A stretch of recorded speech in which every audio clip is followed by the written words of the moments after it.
వెంకటన్న లేనందుకు మాకు చాలా బాధాకరమైన విషయము. ఎందుకంటే మేము చాలా ప్రయత్నించినాం, మేము అన్నను ఎట్లైనా కాపాడుకోవాలని. కానీ మా చేతిలో ఏం లేదు కదా, అది భగవంతుని తీసుకెళ్ళిపోయిన అన్నను వాళ్ళ ఇంట్లో అందరికీ ధైర్యంగా ఉండాలని చెప్తున్నాను.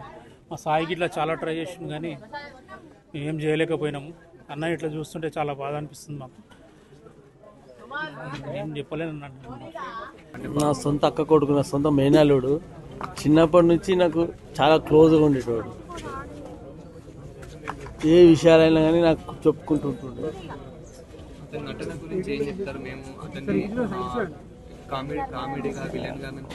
మంచి ఇండస్ట్రీలో మంచి పేరు సంపాదించుకున్న వ్యక్తి, అందరి హృదయాలు దోచుకునే వ్యక్తి. తెలంగాణ ప్లస్ ఆంధ్ర కాకుండానే మన హిందీలో కూడా, హిందుస్థాన్లో ప్రతి స్టేట్లలో కూడా పేరు సంపాదించుకున్నాడు.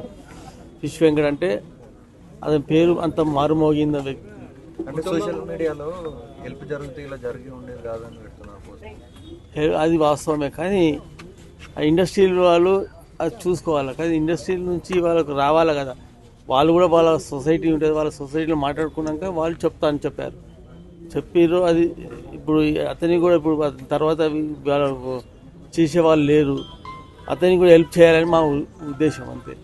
ఇండస్ట్రీ తరఫున మేనమామ. ఇంట్లో పరిస్థితులు అంటే బాగానే ఉన్నది. అన్నదమ్ములు చాలా గరీబ్ వాళ్ళు.